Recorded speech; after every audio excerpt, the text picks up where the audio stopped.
Bom, o fundo de garantia ele é um direito de todo o empregado, foi criado no final da década de 60 e a partir da Constituição atual, a partir do dia 5 de outubro de 1988, se tornou um sistema obrigatório para todos os empregados.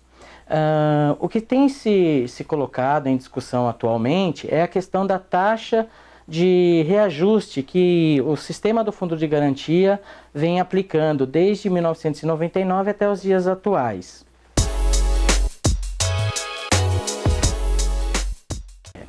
E o que acontece?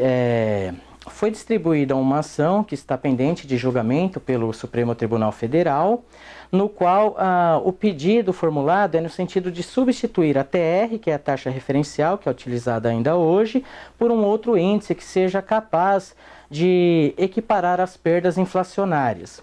Esta decisão estava para ser analisada no dia 13 de maio, contudo, o presidente do STF retirou de pauta e nós ainda não temos uma nova data. Qual que é o foco, né, o objetivo principal desta ação? Se o STF entender que este índice utilizado até hoje, a TR, este índice é inconstitucional, nós teremos a substituição deste índice por um outro, se pretende o INPC ou o IPCA. Bom, então o objetivo desta ação é alterar o índice de correção a fim de que as perdas inflacionárias sejam repostas por um novo índice. Qual é o impacto disso na vida do trabalhador, na vida do empregado? Em algumas situações, por exemplo, o empregado sacou do fundo de garantia R$10.000 com base nesse índice da TR, em algumas situações poderia ter sacado em torno de R$15.000, R$16.000, R$12.000, R$13.000. Então, há uma diferença, sempre a maior, em favor do trabalhador, quando nós utilizamos este outro índice, seja o INPC ou o IPCA, que deve ser o índice, caso o Supremo entenda, inconstitucional a TR, que vai substituir essa taxa atualmente utilizada.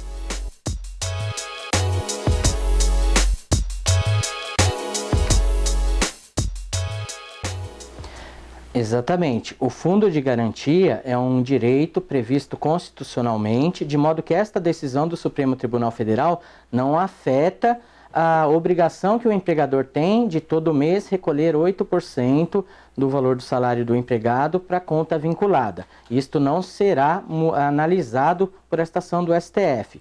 O que está sendo analisado é se a taxa de correção monetária é a correta ou não.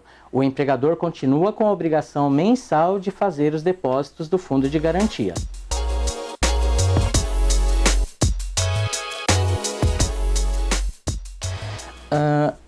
Esta resposta nós só teremos após a decisão do Supremo. Por quê? Se o Supremo entender que é necessário substituir o índice, ele vai modular os efeitos desta decisão. O que é isso? Vai estabelecer os parâmetros, se vai valer para todos os trabalhadores ou se apenas para aqueles trabalhadores que propuseram a ação pedindo a revisão do fundo de garantia.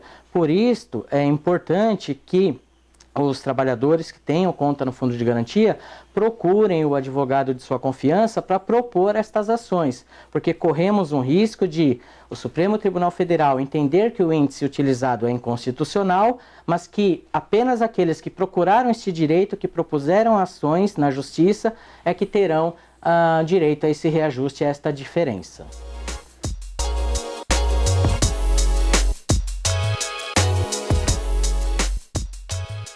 Não é necessário. O empregador ele faz o recolhimento e o que vai mudar, o que pode mudar com a decisão do Supremo Tribunal Federal é a taxa de remuneração, a taxa de correção desses valores que são depositados. Então, o empregador deposita o valor mensalmente e a Caixa Econômica corrige esses valores. O que se está em discussão é a correção aplicada pela Caixa, de modo que a ação sendo julgada procedente, a Caixa Econômica Federal, que é o órgão gestor do Fundo de Garantia, é que fica responsável pelo pagamento dessas diferenças. O empregador continua normalmente depositando 8% referente às verbas salariais que o empregado recebe por mês.